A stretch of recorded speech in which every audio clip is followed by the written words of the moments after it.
Hey, good morning, Horizon Church. This morning being July 23rd, when I'm actually taping this, and this morning, July 23rd, in when I did the live broadcast, I don't even know what day you're watching this. It'll be in August sometime probably, but when I did the live YouTube broadcast this morning, we talked about that conversation I had with somebody about the fact that we've never been through anything like this before, and we talked about the war rationing that went on, and what life was like during the war, and how we really have been through times like this. I was also thinking about the fact that in some ways, one of the things that's difficult right now is there's kind of a perfect storm of multiple issues that we're dealing with. And so it really has a feel of chaos. And I was in a conversation with somebody else about this once when a person was commenting and saying, we've never been through anything like this. And I talked about briefly about the 1960s. And I was a young kid in the 60s. So a lot of this, I remember living through it, but I can't say it impacted me like it did adults. Now, ultimately, it had an impact in my life in some really significant ways, but I didn't live through it like an adult. When you're 3, 4, 5, and 6 years old, you go through things differently. But I was reminded, let me go through all the things that we were dealing with in the 60s and the turmoil that resulted. There really was, in the 1960s, there was really a perfect storm of multiple significant events all happening at the same time, and it made for absolute chaos. And I got to write myself a note. So, let me go through some of the things that we were dealing with. We dealt with, because of the perfect storm of what was going on. I remember we dealt with multiple assassinations. There were actually many of them. Most famously, we think about the assassination of President Kennedy in 1963. But then Bobby Kennedy was assassinated in 1968. Martin Luther King Jr. was assassinated in 1968. Malcolm X was assassinated in 1965. Medgar Evers was assassinated in 1963. And there were others. There were multiple assassinations of largely political civil rights leaders during the 60s. So imagine the turmoil of a country that it seems like every year there's somebody else who's the victim of some kind of a political assassination. There were the issues in the 1960s.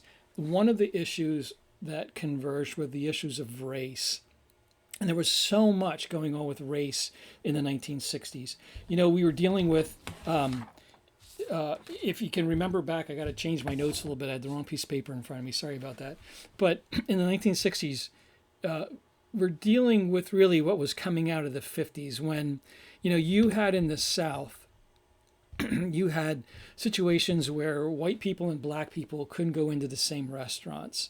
And you had, white people and black people who couldn't use the same restrooms, or white people and black people who couldn't use the same water fountains. There were all the issues of the buses and work environments. And so you had situations where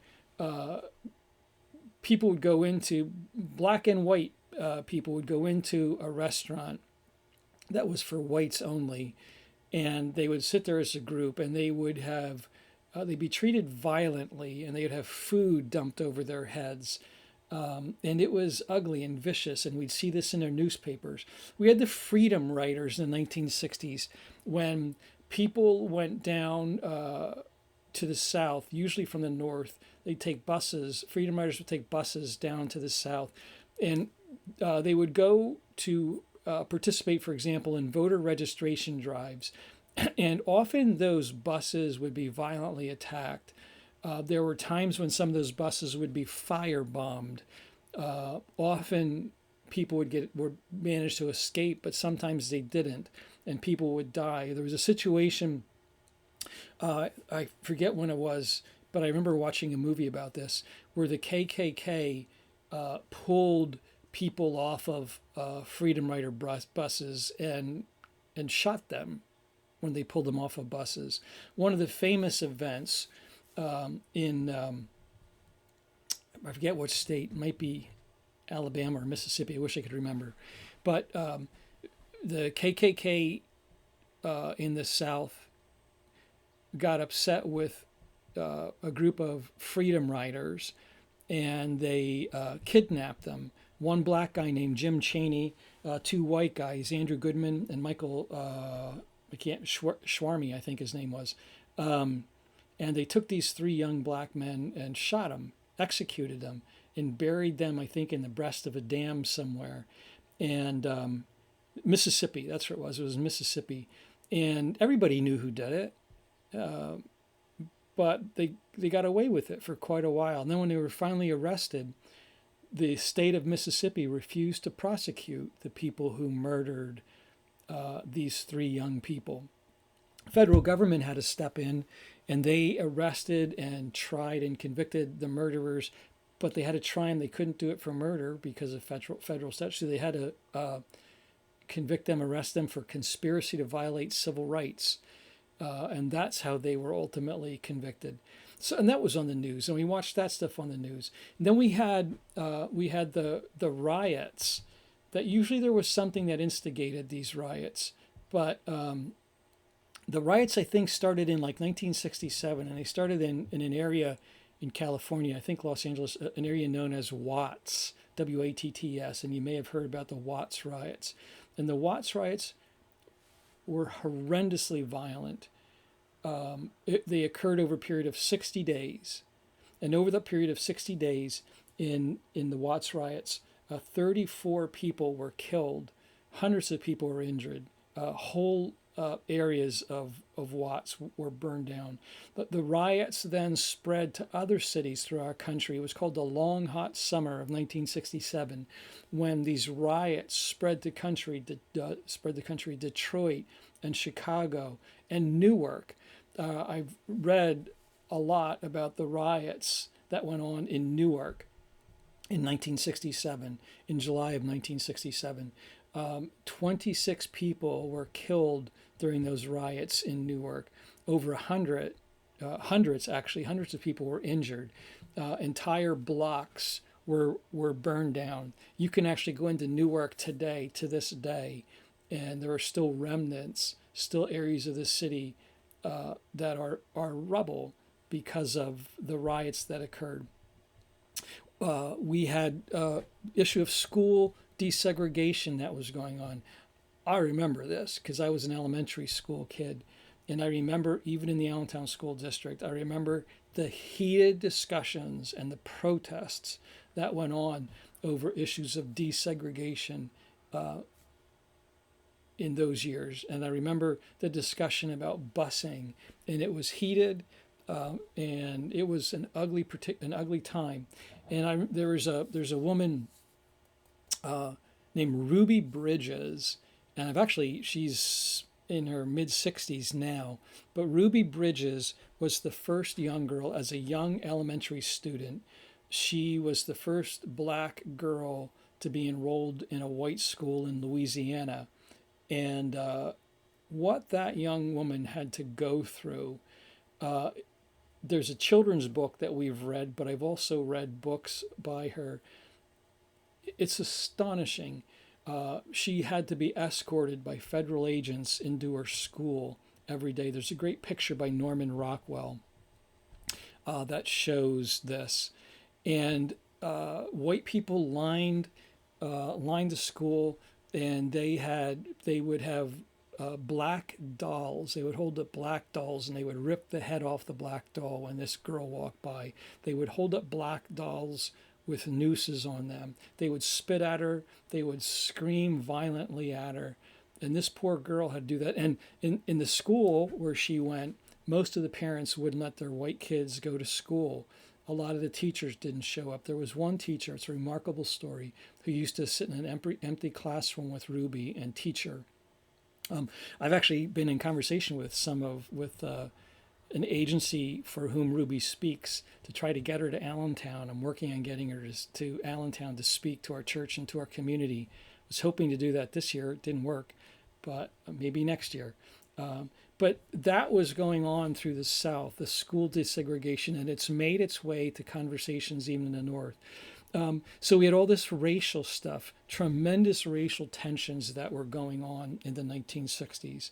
And we watched it on the news every night. And we'd see these protests, we'd see these riots, we'd read about the school desegregation, we'd read about governors standing in the doorway of schools and essentially saying, over my dead body will a black student come into this school. And the racial stuff that was going on in the 60s was horrible. Not only that, then we were dealing with the Vietnam War and all the political repercussions for that. And every single night on the news, we would see a body count from Vietnam. Every night, there would be a body count. And, there were the protests that were going on over the war in the streets. There were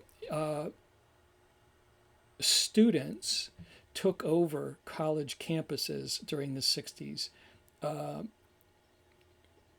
just once, but it happened several dozen times when students would take over a college campus to protest the Vietnam War and the inequities. And almost every time, the response was violence. The police would invade, and you think about the individual policemen who are having to do what they're ordered to do, and the response would almost always was tear gas and kind of riot police driving the rioters away. And then that violence erupted in a very ugly way in both Kent State and Jackson State universities. In May of 1970, at a student protest on Kent State, the National Guard opened fire on the students, and 4 students were killed, and 9 were injured from gunfire on Kent State in May of 1970. And then just 11 days later, what most of us kind of forget about, just 11 days later on Jackson State University, exact same thing. The National Guard opened fire. 2 college students were killed and 12 were injured. And that's the kind of stuff we were hearing about on the news and watching, and what was going on. And it was tragic. Then again, some of you will remember they talk about the 1968 Democratic Convention that was held in Chicago, and the violent protests that erupted outside the Democratic Convention. And the mayor of Chicago, Mayor Richard Daley, responded again with violence to the protesters, and he ordered 23,000 Chicago policemen. First of all, he ordered them to put tape over their badge numbers so that they couldn't be identified by badge number. And then he ordered them to wade into the protesters with mace and with nightsticks. And the TV images that we saw with the policemen, in what was in the riot gear for 1968, just waving in with nightsticks and with mace, and the protesters, it was horrible. And again, you think about the individual policemen, the men who signed up, men and women, in those days primarily men, who signed up in many cases because they wanted to serve the public and got ordered to do these kinds of things. And just like today, I'm sure that it was a mix of guys who, most of them, who had good hearts and good intentions, but obviously there were others who did not. And you would see that this violence played out on TV. And what's interesting is there's so many things going on. So you have race, you have politics, you have the Vietnam War, all of this converging in the 60s. Then you have some other stuff going on that we don't think about, but you have the demographics. Many of us are baby boomers. I'm born at the very end of the baby boom years.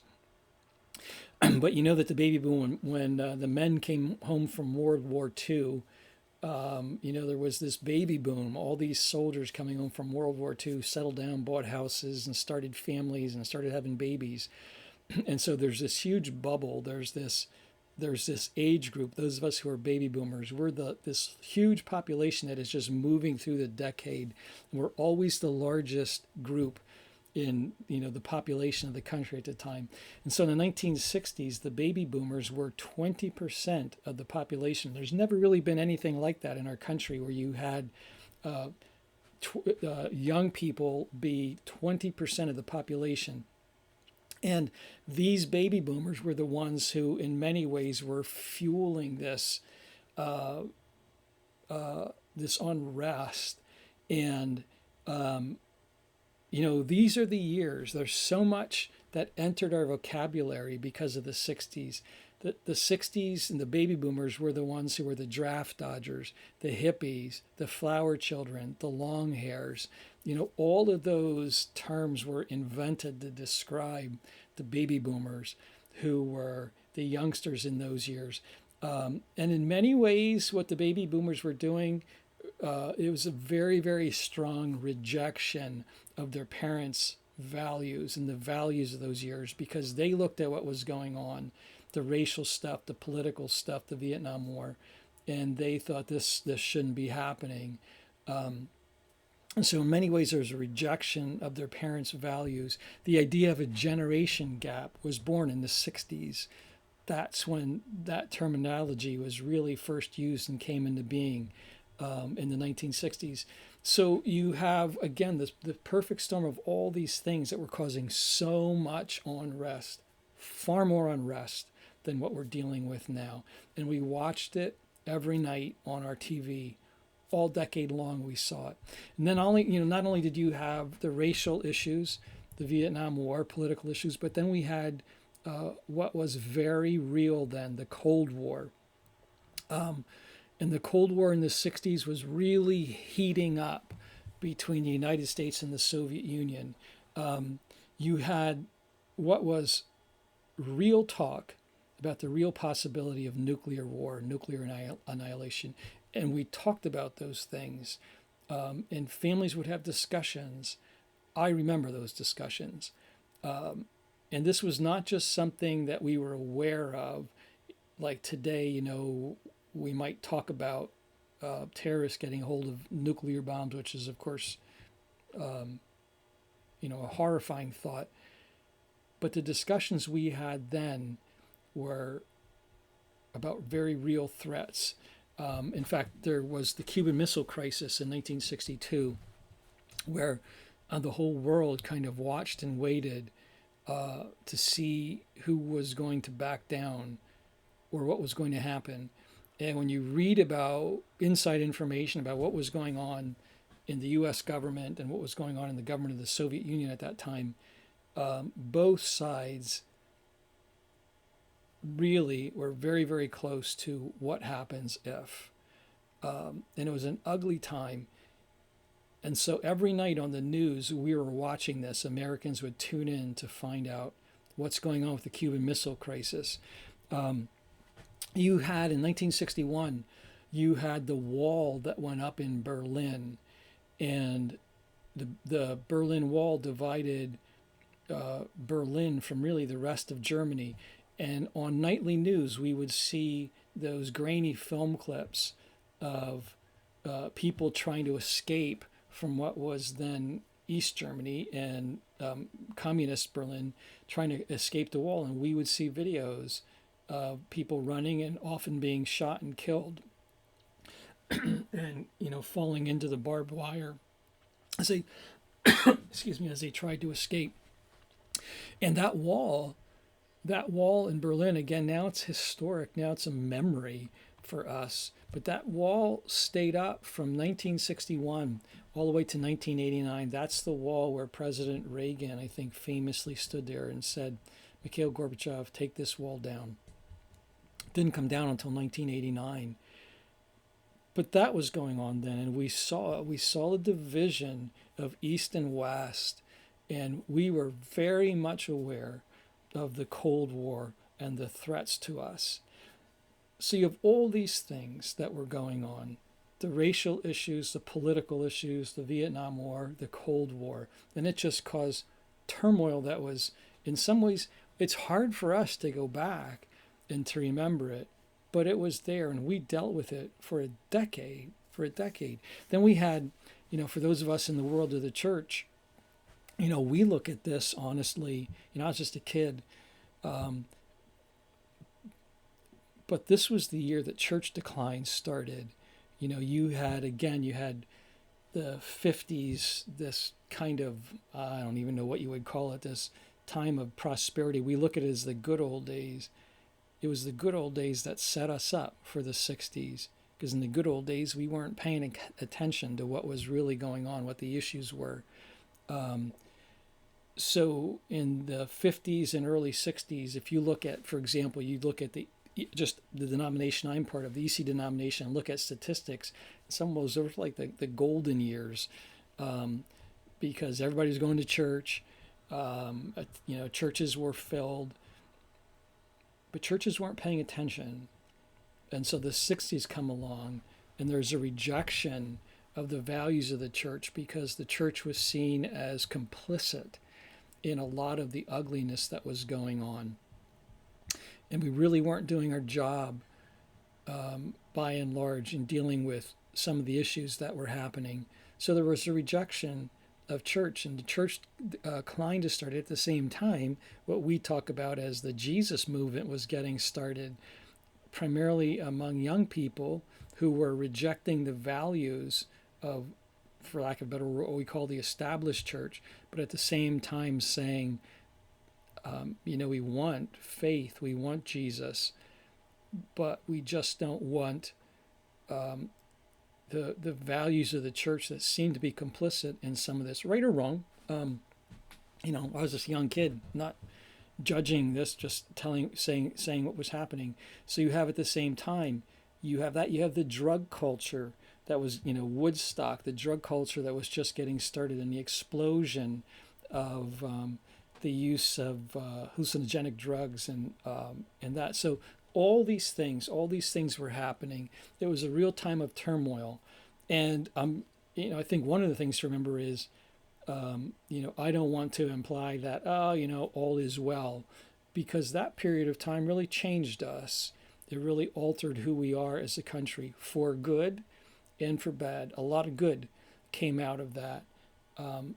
But we're still dealing in some ways with the repercussions of that. So I don't mean to imply like, don't have to worry about it. But I do want to point out that for those of us who think that this is new and we've never dealt with anything like this before, we have. The 1960s were a time of even more turmoil, the perfect storm of turmoil. I think, sometimes it's like, that sense of we're not paying attention to history. It would help us to look at how we dealt with some of those issues and recognize where we made it worse and where we helped to actually solve problems, because we need some of those same skills today. But all that to say, for those of us who say, look at what we're going through now and say, this is the worst of times. We've never been through it. We have. We've been through the same kind of social upheaval and the same kind of social turmoil in the 1960s. And hopefully we can learn some lessons when we look back and deal with it. But I do think for the church, one of the lessons we need to learn is we really need to pay attention to what's going on. We cannot be seen as being complicit in some of the inequities and some of the injustices and some of the problems that are going on. The church has to deal with it and be honest, be people of justice, the same things that God is concerned about. But anyway, for those of you who lived through the 60s, sometimes we forget what it was like. We forget the turmoil, forget the chaos that we lived through. And we lived through it. We're going through it now. And we need to pay attention. But it's happened before. It'll probably happen again. So we need to pray and need to be asking for, God's wisdom as we deal with something that is new all over again. So let me pray. God, some of the stuff that we go through now, when we kind of throw our hands up in the air and think, gosh, this has never happened before, really, it's just new all over again. And I pray, God, that you'll help us to be people who are willing to learn some lessons willing to look at history and to say, what did we do right? What did we do wrong? How do we deal with this? We pray, God, especially for the church, that we would be people who don't just, we don't just want to throw a fortress up and pretend that, all is well. But I pray, God, that you'd be helping us to pay attention to human beings, to what's going on in our world, and to be willing to be engaged. God, in some ways, it would be easier for us. It'd be nice if we didn't have to. It'd be nice if we could just get on with our lives. But God, we need to be engaged, and I pray you'll help us to be wise in knowing how. God, I thank you so much that the world belongs to you and you're in control. Help us to be able to trust you. I pray, God, for people who are really anxious and struggling. I pray, God, that you'd be growing their faith through this time. I pray all these things in Jesus' name. Amen. Alrighty, well, thank you all. Love you all, and have a good day.